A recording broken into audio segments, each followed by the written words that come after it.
Welcome to Being at Home with George. And I'm excited today to talk about this idea as we normally do. How do we create the possibility of doing two things? Number one, embracing whatever comes up, saying yes to it.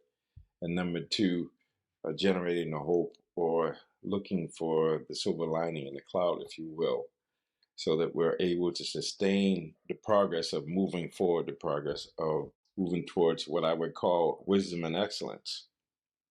So it's very interesting. As you know, we had the July 4th holiday, and that's a time, one of the few times that we have the family gathering.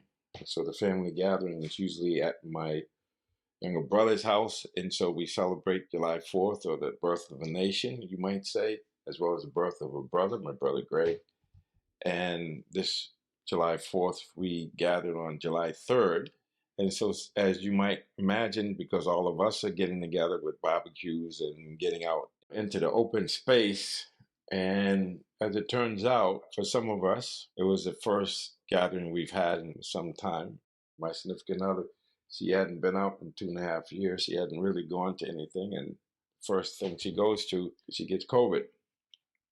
And so some people, as you might imagine, wore masks. I wore a mask. Edie wore a mask. And some of my other relatives, my older sisters, they had masks on, and others didn't. And so the number of us at the gathering tested positive for COVID. And so it's a frustrating thing because you can be safe, you can have on a mask and do all the things, and you still can get the virus. And so I want to talk about this in a positive vein. I'm still processing it. One of the things that we talk about is just reflecting on experience and trying to make sense of it, because that's where real understanding comes from. It's about a week now. So last Thursday, about a week ago, is when we discovered that Edie tested positive, but I tested negative. And so then we followed up on Friday. We went and got the tests at the medical center. And once again, she tested positive and I tested negative for the second time. And then we went about taking care of the virus, trying to heal and whatnot. And my other family members, I don't think they did anything, but they came around. I guess the symptoms weren't too bad.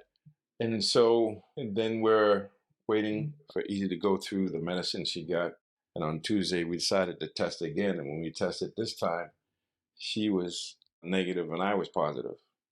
And so I found that very interesting because nothing hadn't really changed. I felt better, actually. Yet I tested positive, and that was Tuesday. And then I had to manage that. But at the same time, the interesting thing is I had been continuing the mask, but when you're around family members and you're around people that you're with all the time and they contact a virus, I think is very, from my understanding, I have all the people that are my close circle of people that work with me, my associates, they've all had the virus. We all have had it. And it's very curious that almost 3 years into it, I get it in the friendly confines of my family gathering. And my experience has been in October, November 2020, I traveled to Tahiti to do some work. And I've been on planes and I've been to many, many different places. And I was doing the same thing that I've been doing. And I was able to stay safe and free and clear from it. So my whole point is, so I'm talking about this because I'm trying to make sense of it. And now that it's negative again, what does all of this mean? And it's challenging for me because I'm about to hit the road on Tuesday. And so I had some concerns on whether or not I was going to be able to be free and clear so that I could travel. And it turns out that after 5 days, I would have been fine anyway. So when I took the test today, or when I first discovered that I was positive on Tuesday, my attitude was the same attitude I had before. It's like, okay, so I have to stay positive. I know that I need to embrace, say, yes, this is what's happening. Maybe I'll get it, maybe I won't. The most important thing is to keep the faith, generate the hope, and stay positive. And so that's what I did. So that's the lesson. And then I can do the blame game and say, well, who did I get it from or whatever. But truth be told, I have no idea how I got it because they could have gotten it in a variety of ways. And so the whole point is what I've been preaching the whole time is embrace whatever comes up and generate the hope.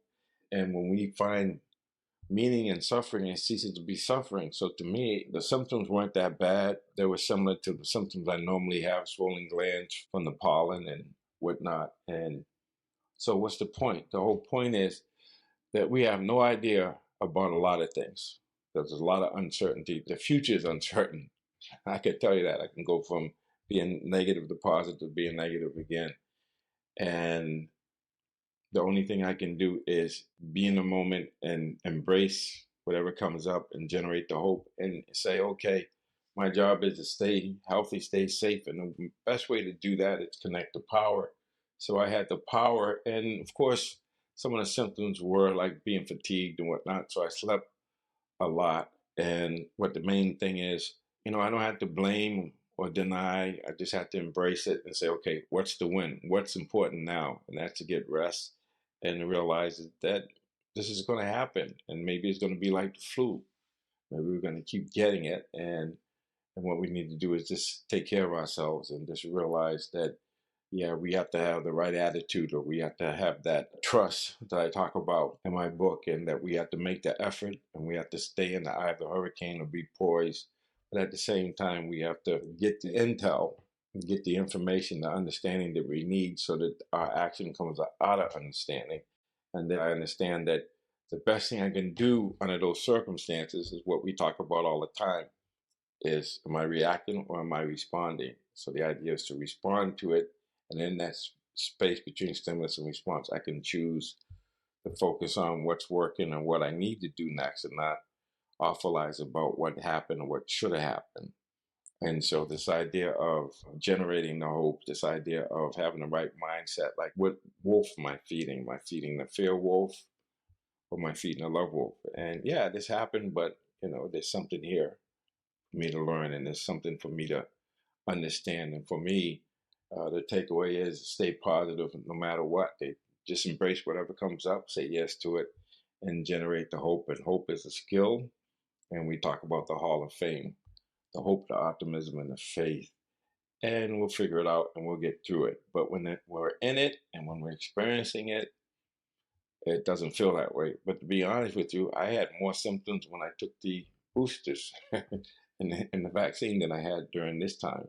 So it is what it is. But that says something about all of the other things we've been talking about, all of the challenges we have. And whether it's inflation or, meeting the price at the gas tank or filling up the gas tank. And if we're going to CVS or going to the pharmacy, being able to pay for our medicines and whatnot, not to mention the food and the other stuff. But staying positive is the way to go. That's how I'm getting through it. That's how I got through it so far, and that's how I'll continue to get through it. So the hope here is that we all realize that no matter what happens, we need to say yes to it, embrace it, generate the hope. And we generate the hope by using that Hall of Fame, hope, optimism, and faith, and that the win. What's important now? Okay, instead of focusing on what happened, let's focus on how we're going to stay safe and how we're going to learn what we need to learn. Because the way to go is to say yes to everything, not to say no.